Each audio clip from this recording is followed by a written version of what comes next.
not a game, it's a rich thing. What's up, y'all? It is Tasha. I am back with another review for Put a Ring on It Season 4, Episode 2 today. Thank you so much for stopping into my channel. If you are new here, welcome. Please hit that subscribe button before you get out of here. If you are not new, y'all know how we get down. We're going to talk the real, and y'all leave y'all comments in the comment section below so we can chat it up. Okay? All right. Excuse the lighting. It is such a gloomy day today. So it's not as bright, but we gonna, rock and roll and get this show on the road and jump into the episode. Okay. So this episode picks back up where we left off last week with Chance taking up for Dunbar child, and she still thinks he is her king. Dr. Stacy says she really hopes they are taking the process seriously because this really does not support a healthy relationship. She encourages them to treat their date with respect, and Dunbar thinks he is being respectful of the people that comes up in his home. And Chance is like, I ain't scared of a little bit of daddy energy. Girl, who? Zaddy energy? Yes. Daddy energy? Absolutely not. Why would you want your man to even remotely give you any type of daddy energy? I got a daddy. I don't need you to be my daddy. Okay. We go on to Joya. Joya says the date was a good first date because of the matching energy. She is really kind of low key. The date was kind of high energy. She tells Dr. Stacy that, her and Jaisha did not set any boundaries prior to the date. She says that this really caused her to think about every little thing on the date to make sure that she was being respectful. They talk about her wiping the crumb off his face with the napkin. Jaisha shares that, I didn't really have an issue with her do it. She did it with a napkin. She wasn't like digging in his beard like she does with my beard. So, it's okay. It was a bit of an ego check, but he's fine with it. When we move on to Catherine, she tells the group that her date brought roses, and she says that they are next to the bed on Ricky's side of the bed, and it's a reminder for him to step your game up, okay? He says that he pays for most things because she moved in with him, and sometimes he really forgets to do the little things and really be intentional. A lot of men forget that, and that's where y'all mess up, fellas, okay? Catherine says she would like flowers, every now and then. Even if he wants to get a little bit extravagant, a little PS5 won't hurt nobody, okay? She says that she and her date, they were compatible. He was really on point with his listening skills and really making her laugh. She says Ricky really is not a great listener. So being in a space with Mark, hopefully Ricky kind of picks up on some of that energy of listen to hear me and not really listening to respond. So now it's time to determine if they will go on a second date or move on to someone different. Joya says she does not want a second date. I don't blame her. I don't really think they were compatible. She says that Kyle was really too busy trying to woo her and really not getting to know her. Jaisha says it makes him feel good. Of course it does. Chance said that Phil was kind, but she is looking for someone more mature, so he won't get a second date either. And honestly, I don't blame her either. But I would love to know how that date might have turned out if Dunbar wasn't such an a-hole to the date and kind of start the date off on that type of, foundation. I really wanted to know if it would maybe have had a different outcome. Of course, Dunbar says that, she did what he expected because she needs a man. So please provide her with a man so he can have more competition. Dunbar, shut up. He really thinks he is the prize. He really thinks he is the prize. And I don't know why. Catherine says that Mark will also not get a second date because on paper he has too many similarities to Ricky, as in he's been married previously and he has kids. Now I gave Catherine the major side eye because these reasonings that you have given us as to why this man won't get a second date does not add up. He didn't show you any of those similarities that Ricky has shown you where he's afraid to go to the next level because of these things. So you can't take the way Ricky is behaving because he's been married before and put it on this other man. Like, girl, that's not how any of this works, okay? But this week it's time for the guys to go on dates, and none of the women are excited about it. And I'm like, child, Ricky and Dunbar, I'll be pushing y'all out the door, okay? So when we move over to Jaisha and Joya's apartment, Child, Jasha is doing a little tricep dips on the couch because he want to get his muscles do a little popping before the date, okay, in his little polo flowery shirt that he got on. He's burning some sage because he's trying to get the energy right. I'm like, Jasha, you getting a little excited about this date, sir? He says he is looking forward to see who he will be matched up with, but he really can't imagine vibing with someone as great as he vibes with Joya. She tells him that he has no boundaries, and then we see his date, Miss Celine. She is cute, her dress is fitting, and it's giving body yaddy yaddy yaddy yaddy, but the hair, the part down the middle, straight, and the curls at the end was giving me a little bit of 90s vibes. I wanted her to do something a little bit different with her hair, but overall, she was a cute girl. And then we see Joya, and once she sees Celine, she's like, I wonder if I should have gave you some boundaries because, you know, she look cute. And then once we see them together, y'all, the colors of their outfits matching just a little bit. It was like, y'all out here looking like a real couple, okay?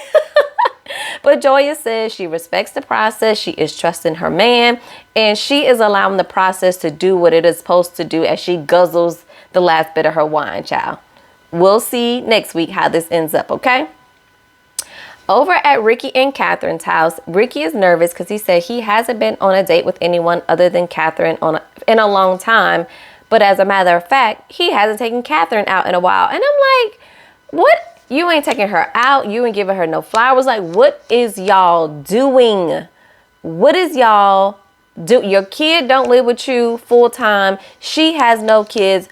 What are y'all doing that y'all can't go out on dates? I am just not understanding this relationship between Catherine and Ricky at all. So we see that they live with some family members. In particular, they let us know that these family members are his mom, his dad, his sister, her 2 kids, and then his brother stops by often. And I'm like, what is happening? I understand living in ATL can be a little bit expensive, but what is happening here? Like, you think you're going to move me in this house with all these other people? Find somebody else to do it because I'm not going to be able to do it. I'm not moving in a place with all of your family. No, absolutely not. Okay. This is just completely giving me friendship, roommate. Like, I have such a problem seeing Ricky and Catherine being romantic with one another. Like, I just don't see it, y'all. I just don't. Anyway, Ricky dates Sheila, shows up. She got her freakum dress on, honey, a cute little black dress. And I'm like, this poor girl, she gonna be so disappointed in Ricky because he is not gonna match her vibe at all, okay? Ricky was impressed by Sheila and says, if I was out here single and mingling and stuff, I would probably talk to her. Okay, Ricky. Catherine doesn't show out, which I do appreciate, but she says she was feeling some kind of way because she had to go casual on her date and Sheila showed up all looking cute. So I was like, pump the brakes. So did the producers or somebody tell Catherine that she needed to dress casual last week? Because that was one of my critiques in my review of, girl, you got to step up these outfits, okay? Because this outfit right here, this ain't gonna cut it for the dates, okay? So now that she said that, I was like, wondering who told you had to dress casual, because y'all didn't go on like no active sporty date. So I'm confused as to why you had to dress casual. Girl, you better step it up next time, okay? No matter what they tell you, all right? So back to Jasha and Celine. They are on their date. He tells her that she is very beautiful. We learned that she just turned 30 and Jasha is actually 40. And I'm like, Jasha, you look great for 40, okay?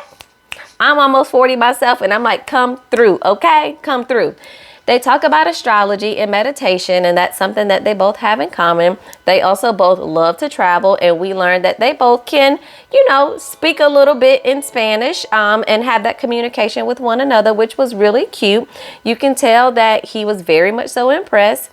He asks her why she is single, and she says, you know, I've been on a few days dating some frogs, but not a prince yet. She says she hasn't been married and she also has no kids. She says walking into his home was awkward, and he then tells her a little bit about the relationship between him and Joya. About Joya, you know, wanting to move a little bit fast, wanting to get married and have kids. And I'm like, Jasha, It's been 2 years and this lady is 37 years old. After you get a certain age, you know what you like and you want what you want and you go after that. We are not 25 where we're going to be dating for 5+ years before we decide if we are meant for each other and getting married and have kids, sir. You acting like y'all been dating for 2 months and Joya is coming with wanting to be married and want to have kids. That is not the case. Like, I don't know what is wrong with Jasha and why he really has such hesitancy on moving forward at this age. Like, I'm just not understanding at all. But his date tells him that, you know, she wants kids, but if she doesn't get married, there will be no kids. So she isn't really pressed either way. And I think this was a good match. Like, this was a good match. Joya, you better keep your good eye on Jasha, okay? So at Dunbar and Chance's house, Dunbar is praying. And y'all, I could not help but roll my eyes. Like, I feel like you are just playing with Sky Daddy because you being so extra with these prayers. And it's only been 2 episodes and it's doing team too much. It just seems performative and fake. I don't know if it's real. It could be real, but it is just coming off as fake and phony. She says she doesn't like him smelling all good and looking all good, and she isn't sure if this is a good idea anymore. She tells him that she's a little bit anxious because she doesn't know how she will respond when his date comes to the door. And Dunbar says he's excited, but looking at this experience as to how he can be a better boyfriend and future husband to Chance. So not really looking to make a connection with any of these women, but trying to see how he can then be a better man for her. She tells him if he misses curfew, he'll be sleeping outside. And I don't think she was playing. Dunbar date shows up and her name is Crystal and she got her long wavy ponytail, girl. I was like, okay, this is channeling a little bit of Dr. Nicole. Okay. She says she is here to shake the room. Chance says, you know, you better not betray me because I will cut you. And again, I think she was a little bit serious. Okay. Crystal shows up. Chance gives her a hug, says she looks beautiful. Dunbar says he likes that she was covered up and not showing so much. Here it goes, him acting like somebody's daddy yet again. Yet again, okay?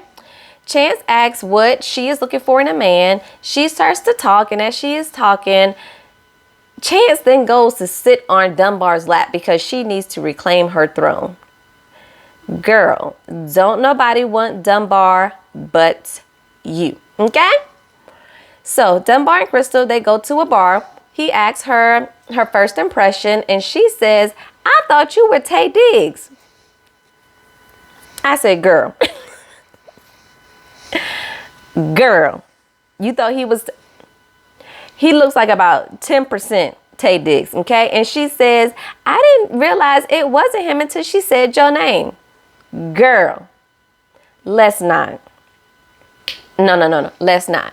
But we learned that she is from Greenville, South Carolina. Okay, Greenville, all right. She asks what he likes, and he says he likes to dance, cook, and he is really good with his hands. She says she cooks a little bit, but she is learning. I'm like, you are a Southern girl. I'm going to need you to know how to cook, okay? That's what we do. We know how to cook, all right? Crystal says she thinks there's chemistry, and the date was really refreshing. Dunbar asks what she likes about a man. She tells him some things and then ultimately says she needs the man to be Christ-centered because she will be submissive and she will be pleased to do so. So y'all know Dunbar. Ding, ding, ding, ding, ding, ding. All the lights start, the fireworks are going off because this right here is what he wants and what he likes. So he asks, hold on, so what does that mean? And she says, I will allow him to lead and him to make decisions for the household.